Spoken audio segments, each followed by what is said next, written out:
11-10-4. Charlie 311, disregard your backup is arriving on another call. Clear, that's going to be 10 then? That's right. So guys, I had just gotten out of the police academy, I guess about 2-3 weeks, and I was driving by myself, and I pulled up to an intersection off the freeway. There was a couple of cars in front of me, and I like to pull off to the left as much as I could so I could see all the way to the intersection. Our light turned green, but nobody was moving, and then I saw the problem. This lady was busting through the red light. She turned and made eye contact with me directly. So I thought, okay, here we go. But I could see that she immediately was pulling over. So I wasn't in any hurry. I didn't put on my red lights, try to get people out of my way. I just let the traffic go, and then I'm gonna go with it. That gave me enough time to see that this lady had an attitude. So she got out of the car, slammed the car door, had her purse, took her wallet out of her purse, slung her purse by the handles down onto the hood of her car. Then she took her license out of her wallet, threw the wallet at the windshield, and was sitting there holding her driver's license, kind of half stepping in the road. And I thought, man, this is going to be fun. So I just drove right on by. I didn't stop. I looked in the rearview mirror and she was standing there looking so stupid. It was well worth it. I graduated from the Austin Police Academy in the summer of 1980. This was the setup on my police car. There was no cage, no computer, no camera, no radar, just a radio and a shotgun. We had to be tough, but more importantly, smart. A new chief complained that our cars looked like taxis.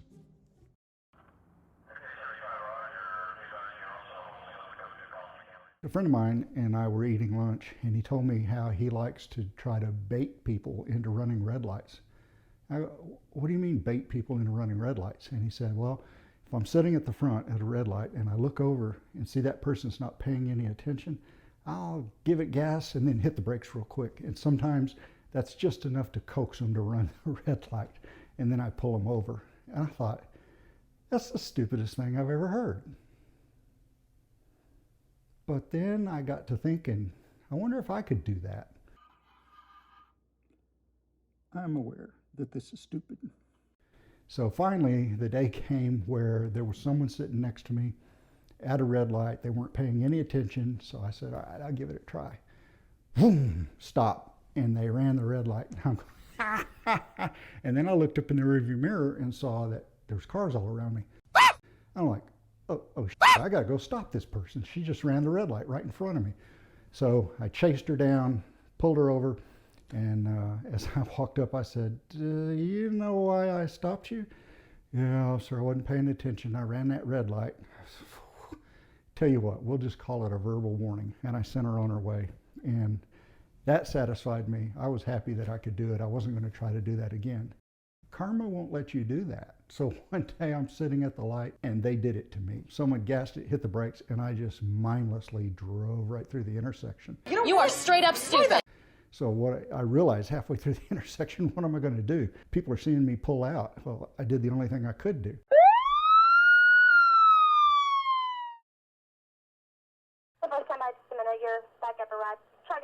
I was driving and patrolling South Austin. We moved around districts a lot. And the dispatcher came on and said, there's a man in the middle of the road flipping off cars and making a humping action as the cars went by.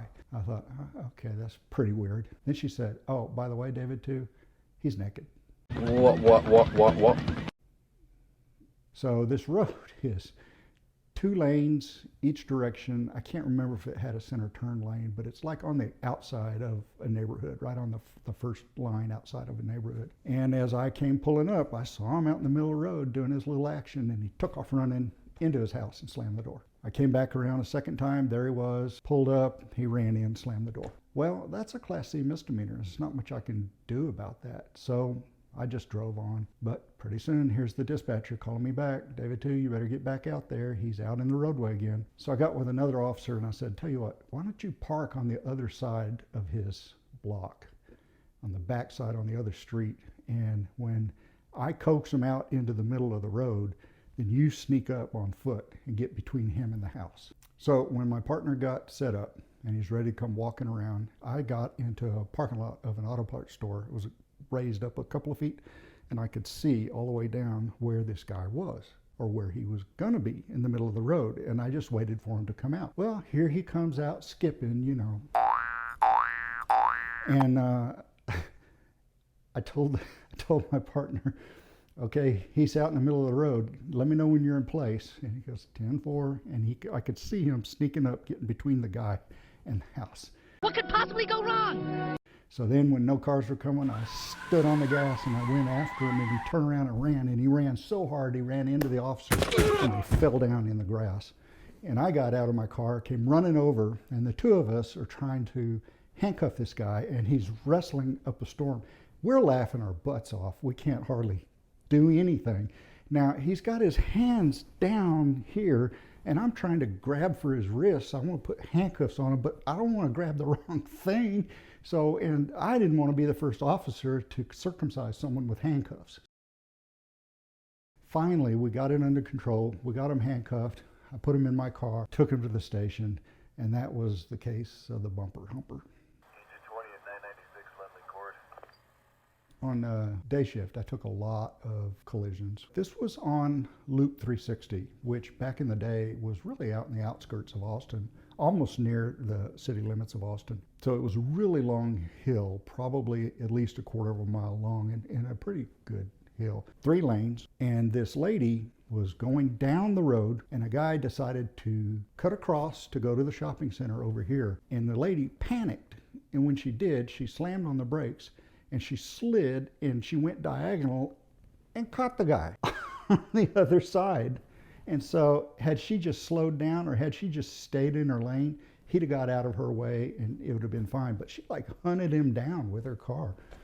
So I was gonna give him a ticket for pulling out in front of her, but then this happened. I'm getting ready to write the ticket. I'm getting everything together. I've got his driver's license here, and he says, you know, officer, you see these reflector posts? Yeah. He goes, I was out here jogging the other day. I like to jog every morning before I go to work. And I ran smack into one of those reflector poles. And he looked at me and said, and that was not like having sex. I couldn't stop laughing. So I got creative, and I actually wrote the lady a ticket for failed to maintain control of the vehicle. Agent 20 at 996 Lemley Court. So here's another collision that happened. It was a minor, really, just a fender bender. There was 2 people involved, and a lady had pulled her car into the parking lot of like a Jack in the Box or something. But the guy was being obstinate and left his car out in the middle of the roadway. And I told him, you need to move your car out of the roadway. No, you're going to come out and measure my car and look at the skid marks, and you're going to measure where I am. I said, no, sir, I'm not. The law says you will pull your car off the road, and that's what I'm telling you to do. He goes, nope, I'm not going to do it. And I said, I'm going to give you one last chance to pull that car out of the road, and then you're going to get a ticket for obstructing traffic. Just then, I look over, and here comes a good old boy in a big old dually pickup. And he's coming along, and I realize that he and I have locked eyes. And he's focused on me, totally focused on me, totally focused on me. Bam!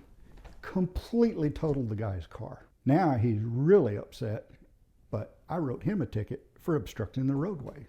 And I didn't write the other lady a ticket, who probably should have gotten one, but I was really pissed off at this guy. That was karma. Agent 20 at 996 Lemley Court.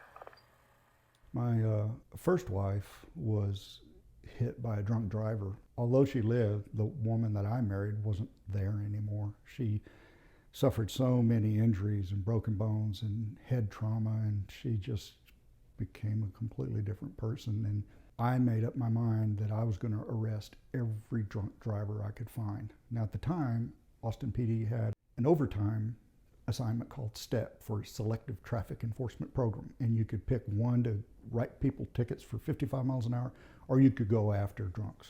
And I decided to go after every possible drunk I could. When I got to the station for my overtime assignment, there were no cars left.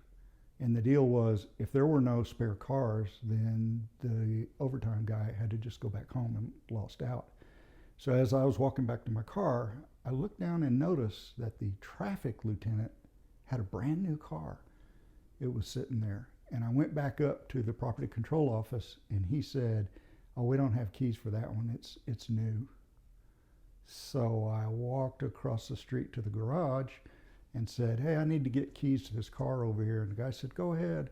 And I went and found the keys to that brand new car that was supposed to belong to the lieutenant. And I went on DWI patrol. And back then you could get away with that because there was no GPS on our cars, and neither our handy-talkies nor our radio in our car emitted any kind of a signal. So you didn't know who was transmitting and who wasn't transmitting. I'm in North Austin trying to find somebody, and a fight call comes out at a topless bar called the Yellow Rose. And the officer who was responding didn't have backup, so I was in the area. I went to back him up, ended up arresting this mammoth giant of a guy who turned out to be the shot putter for the UT sports team. I'm Hans. And I'm Franz. And I got him in the front seat, and we didn't have cages. We didn't, I didn't have computers, didn't have cages, didn't have radar. I just put him in the front seat with me, and I started heading down to the police station. And he was looking shaky. He was looking really shaky. And I said, don't you do it. Don't you do it. I'll pull over. Don't do it. Don't you do it. And then all over the lieutenant's car. So I get to the station and I put him in jail for public intoxication. I parked the lieutenant's car back in the spot where I found it. I snuck over to the garage. I hung the keys back up on the pegboard. Nobody saw me, and I just left. So the next day, when the lieutenant went to get in his car, it was vomit all over in it, and he had no idea who took that car. Agent 20 at 996 Lemley Court. This one was really bizarre, doing DWI patrol on Loop 360, and it turns into Ben White Boulevard, a major throughway in South Austin, and I see a giant limousine pulled over, and a Travis County deputy sheriff has got this guy pulled over. And so I backed him up. There wasn't anybody with him. And lo and behold, he's out there talking to someone I recognized. Old country singer from the 60s, Farron Young. Hello, Walls. I told the deputy was about to get off duty, and I said, "Deputy, I'll take this because I like this guy. I know who he is, and he's clearly drunk." So I arrested him after doing the field sobriety test, put him in my car, and then the back doors of the limousine opened up. I guess I was so starstruck that I didn't even think about looking in the back of the limousine. And along comes out these 4 tall, young, gorgeous girls, groupies, and he was driving the limousine. They were in the back, and he was driving the limousine. And what was even more bizarre, they had really heavy British accents. They were like from London, these girls. And I never understood, never found out what the deal was with that. I asked Farron several times on the way to the jail, but he wouldn't tell me where they were from. And they called somebody and got a ride, and we towed the limo off. But this is a true story. On the way to the police station, all the way down to the jail, he sang, Hello, Walls. Agent 20 at 996 Lemley Court. There was this soldier up at Fort Hood who had killed his wife and dismembered her.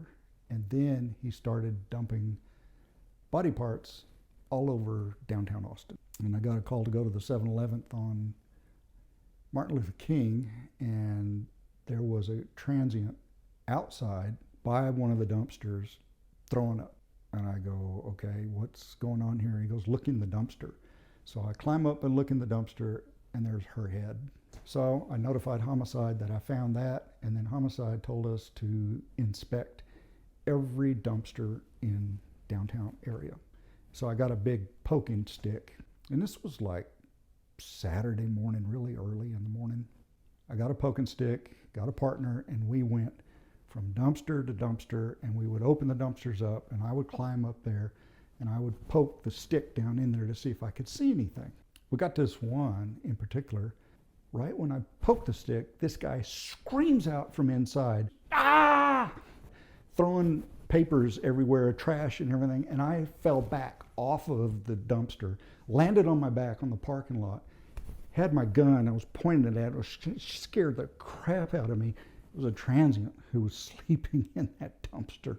And I told him, you know, you're going to get killed sleeping in these dumpsters. He said, yeah, I got drunk and fell asleep. But I never found any more body parts. I just got ahead, and that was it. Agent 20 at 996 Lemley Court. So my final story for this series, when I was a forgery sergeant working a case where a couple had stolen the computers and machinery needed to manufacture a driver's license and to forge checks. They got check stock and they were printing checks, and they had the phony IDs, and they were passing them all over town. And so I set up a trap to catch them, and at I think it was at a Randall's or an HEB in North Austin, they called in and said that the girl was in there passing the check, and the officers got there right away, and they arrested her, but the guy got away. He jumped in the car and took off. So he would always sit out in the car and be her lookout, and then she would come running out, get in the car, and they would speed off. So I didn't want to just charge her. I wanted to charge them both with this forgery, because it was a pretty good felony, all of the forgeries that they had been doing. And I was just trying to figure out some way to tie them together. They were never seen together. She was never seen getting in the car with him, but we put it all together that that's what it was. This guy speeding away, they got the license plate. We put it together because I could place him in the parking lots of several of the places where the forgeries were committed. I went ahead and filed on him and her both for committing these forgeries. And on the day of the trial, the prosecutor told me, man, the evidence on him is really weak. We've got her, but the evidence on him is weak. There was no fingerprints on any of the check stock. We don't have the computer. We don't have the driver's license making machine. We don't have much evidence on this guy. So I decided to go by the jail and look through his property. And to my surprise, I found something that would tie the two of them together. And since it was on the day of the trial, I could introduce it. But I decided not to introduce it to the prosecutor. I decided to just hold on to it. So when I was testifying on the stand, the attorney for them, the defendants, got mad and told the judge, Your Honor, you need to admonish this officer. He keeps referring to them as being together, and I'm telling you, these two don't know each other. And I pulled a Polaroid out of my shirt, handed it to the judge, and I said, oh, I think they know each other. It was her giving him oral sex.